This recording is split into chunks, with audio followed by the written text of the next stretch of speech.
Hi friends, అందరికీ నమస్తే. Welcome back BB24.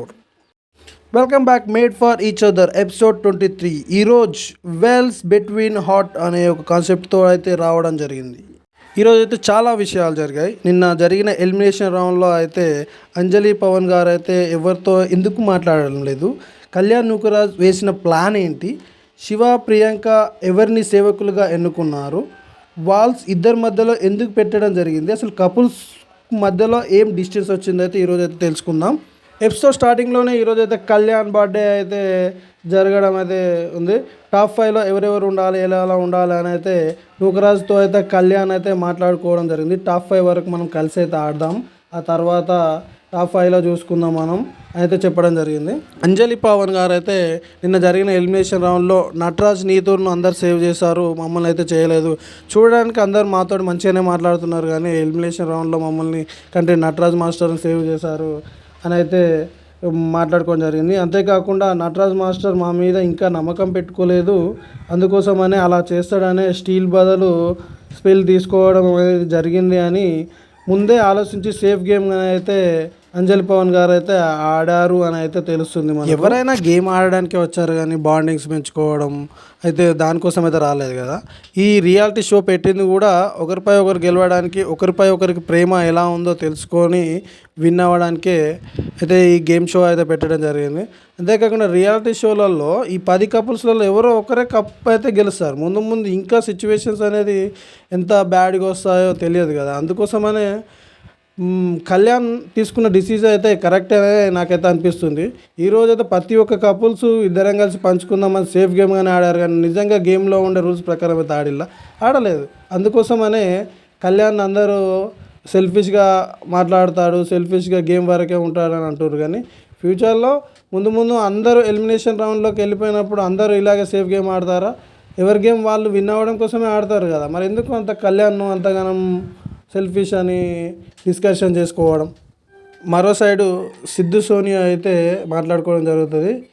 Janu Banu ఇద్దరిలో బాను బాగా ఆడతాడు, జాను కొద్దిగా తక్కువ ఆడుతుంది, డామినేషన్ కూడా జాన్దే ఉంటుంది అని అయితే ఎక్కువ అయితే మాట్లాడుకోవడం జరిగింది. అంతేకాకుండా టోటల్ గేమ్స్లలో ఎఫెక్ట్ పెట్టి ఆడేది ఎక్కువగా శివ ఆడతాడు, ప్రియాంక మామూలుగా ఆడుతుంది. కాబట్టి ఇప్పటి వరకు ఆడిన గేమ్లలో వాళ్ళు నెంబర్ 1గా ఉన్నారని అయితే సోనియా అయితే డిస్కషన్ చేయడం జరుగుతుంది. అంతేకాకుండా ప్యారడైజ్ శివ ప్రియాంక వాళ్ళకి వచ్చింది కాబట్టి కళ్యాణ్తో అయితే రిఫిల్ ఫుడ్ అనేది చేశారు, మాకెందుకు చెప్పలేదని అనవసరమైన డిస్కషన్ అయితే పెట్టుకోవడం జరిగింది. అందులో వాళ్ళు వస్తారు వీక్ ఎండ్ అయిపోయిన తర్వాత మళ్ళీ వీక్ స్టార్ట్ అయినప్పుడు అన్ని రిఫిల్ చేస్తారు, మాకెందుకు పెట్టలేదని డిస్కషన్ చేశారు. కానీ అనవసరమైన డిస్కషన్ అయితే నాకైతే అనిపిస్తుంది. మార్నింగ్ అయితే లవ్ గురు అయితే ఒక మంచి స్పీచ్ ఇవ్వడం జరిగింది. అంతేకాకుండా ప్యారడైజ్లో రాజుగారు రాణి గారికి సేవకులుగా ఎవరుంటారని అయితే ఎన్నుకోండి అని చెప్పడం జరిగింది. దానికి నూకరాజు ఆసియా అయితే సేవకులుగా ఉంటారు అని చెప్పడం జరిగింది. అందులో ఒక మంచి విషయం, నూకరాజు ఎప్పటికీ ఆసియా అది ఇది అంటాడు, కాబట్టి మాలాగే మీరు కూడా మర్యాదగా పిలుచుకోవాలి, ఆసియా గారు అని పిలుచుకోవాలని శివ చెప్పడం అయితే నాకైతే మంచిగా అనిపించింది. ఆసియా గారు అయితే నైట్ వాళ్ళ అమ్మ కళ్ళలో అయితే ఒప్పించింది, నేను కొద్దిగా డిస్టర్బ్గా హోమ్సిక్గా ఫీల్ అవుతున్నానని నూకరాజు దగ్గరికి అయితే వచ్చి డిస్కషన్ పెట్టడం జరిగింది. ఆ తర్వాత మాస్క్ మ్యాన్ అందరినీ అయితే బాయ్స్ అందరిని అయితే మ్యాక్సిన్ హౌస్ నుండి అయితే బయటికి తీసుకుపోయి అయితే లేడీస్ని అందరిని అయితే రూమ్లో ఉంచడం అయితే వేసి మధ్యలో ఒక వాల్ని అయితే ఒకరు కలుసుకోకుండా మాట్లాడుకోకుండా ఉండడం కోసం అని అయితే డివైడ్ చేసి అయితే ఉంచడం జరిగింది. ఆ తర్వాత శ్రీముఖి గారు లేడీస్ వద్దకు హౌస్లోకి వచ్చేసి 1 వీక్ వరకు ఎవరు ఒకరినొకరు చూసుకోకూడదు, దూరం ఉండడం వల్ల మీ మధ్యలో ఉండే బాండింగ్ ఎలా ఉంటుందో ఈరోజు యొక్క కాన్సెప్ట్ అని అయితే చెప్పడం జరిగింది. శ్రీముఖి గారు ఒక్కొక్కరిని అయితే దూరంగా ఉండడం వల్ల ఉండే ఒక లాభాలు ఏంటి, నష్టాలు ఏంటి, అసలు ప్రాబ్లమ్స్ ఏంటి అని అయితే అడగడం జరిగింది. అందులో నీతు గారిని అడగడం వల్ల దూరంగా ఉండడం వల్ల మనిషి యొక్క ప్రేమ విలువ, ఒక వ్యక్తి యొక్క విలువ తెలుస్తుంది అని అయితే చెప్పడం జరిగింది. ఆసియాన్ కానీ సోనియాన్ కానీ అడగడం వలన వాళ్ళ మీద ఉన్న ఒక ప్రేమ ఎలా ఉంది, ఎంతవరకు ఉన్నది అనేది ఒక విషయం కూడా తెలుస్తుంది అని అయితే చెప్పడం జరిగింది. వసంతి లవ్ అంటే ఎలా ఉంటుందని శ్రీముఖి గారు అడగడం జరిగింది.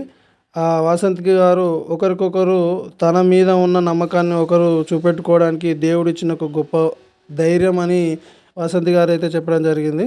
నీతు అయితే లాంగ్ డిస్టెన్స్ వస్తే ఏం చేస్తారు అంటే లైఫ్లో ఫస్ట్ టైం ఒకసారి 1 వీక్ అయితే డిస్టెన్స్ అయితే రావడం జరిగింది అని చెప్పడం జరిగింది.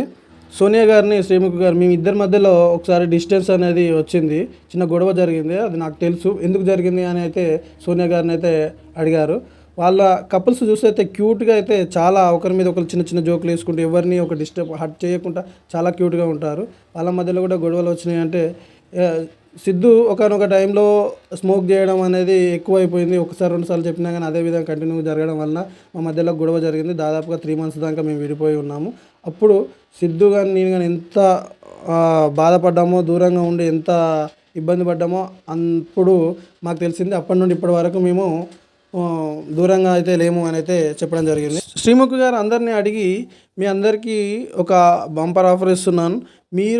మీకు నచ్చిన ఫుడ్డు, మీ వారికి నచ్చిన ఫుడ్డు రెడీ చేసి మీ వారికి ఇవ్వండి. దాంతో పాటు ఒక లెటర్, మీకు నచ్చిన ఇష్టమైన విధంగా ఒక లెటర్ అయితే రాసి వాళ్ళకి ఇవ్వాలని చెప్పడం జరిగింది. అదేవిధంగా శ్రీముఖి గారు బాయ్స్ దగ్గర వెళ్ళి కూడా 1 వీక్ మీకు డిస్టెన్స్ ఉండడం జరుగుతుంది అని అయితే చెప్పడం జరిగింది. అందులో భాగంగానే బ్రిటోమ్ సంధ్య 2 వీక్స్ హైదరాబాద్లో, 2 వీక్స్ చెన్నైలో ఉంటుంది. మీకు ఎలా అనిపిస్తుంది అంటే చెప్పడం జరిగింది. అదేవిధంగా సిద్ధు కూడా పక్కపక్కనే ఉండి చూసుకోకుండా ఇలా దూరంగా ఉండడం అయితే మా వల్ల కావట్లేదని అయితే చెప్పడం జరిగింది. పవన్ గారు అయితే గొడవలు అనేది మధ్యలో వస్తుంటాయి, పోతూ ఉంటాయి. ఆ గొడవలను సర్దుమని చేసుకుంటూ ఒకరికొకరు ఉంటేనే అందులో బాగుంటుంది అని అయితే చెప్పారు. మేము ఎన్ని గొడవలు పడినా కానీ మళ్ళీ లాస్ట్కు ఒకరి మీద ఒకరు తెలుసుకొని మేము ఒకరికొకరు అయితే ఉండలేము, ఖచ్చితంగా కలిసే ఉంటామని అయితే చెప్పడం జరిగింది. అదేవిధంగా బాయ్స్ అంతా బయట ఉన్నారు కాబట్టి వాళ్ళందరికీ తన వైఫ్లు ఒక్కొక్కరు తనకు నచ్చిన ఫుడ్ని అయితే రెడీ అయితే చేసి తీసుకొచ్చి వాళ్ళ బాక్స్లో అయితే పెడితే తీసుకొని ఒక్కొక్కరికి ఫుడ్ తింటూ వాళ్ళ లెటర్స్ అయితే చదువుతూ ఎమోషనల్గా అయితే చాలా అంటే చాలా ఎమోషనల్ అయ్యారు. అందులో నీతు గారు నటరాజ్ మాస్టర్కు వెల్లుల్లి చికెన్ టమాటా కర్రీ అయితే తీసుకొచ్చి ఇవ్వడం జరిగింది. చాలా ఎమోషనల్ అయ్యారు. అదేవిధంగా అంజలి పవన్ గారు సాంబారు, వెజ్ బిర్యానీ అయితే తీసుకొచ్చి ఇవ్వడం జరిగింది. సోనియా గారు ఎగ్ కర్రీ అయితే ఫ్రై చేసి తీసుకొని వచ్చారు. నేను చాలా అయితే ఫీల్ అవుతున్నామా అని అయితే ఎమోషనల్గా అయితే చాలా అయితే ఫీల్ అయిపోయారు. మిగిలిన వారు కూడా ఏ ఫుడ్ తీసుకొచ్చారు, ఎలా ఉంది, ఎంత ఎమోషనల్ అవ్వారు, వాళ్ళ బాండింగ్ ఏ విధంగా ఉంది. నిజంగా గొడవలు ఉన్న వాళ్ళు కూడా ఈ షో చూస్తూ ఉంటుంటే తనకు తాను మార్చుకొని కలిసి ఉండాలనే ఈ షో యొక్క ఉద్దేశం. కాబట్టి చాలామంది కూడా అలాగే ఉంటుర్రు. కాబట్టి మళ్ళీ నెక్స్ట్ ఎపిసోడ్లో ఎవరెవరు ఏ ఫుడ్ తెచ్చారు, ఏ విధంగా ఎమోషనల్ అయ్యారో అయితే మీకు నెక్స్ట్ వీడియోలో అయితే చెప్తాను. అప్పటిదాకా నా ఛానల్ను సబ్స్క్రైబ్ చేసుకొని ఫాలో చేస్తూ ఉండండి. వీడియో పెట్టిన వెంటనే మీకైతే నోటిఫికేషన్ వస్తుంది. Please subscribe my channel.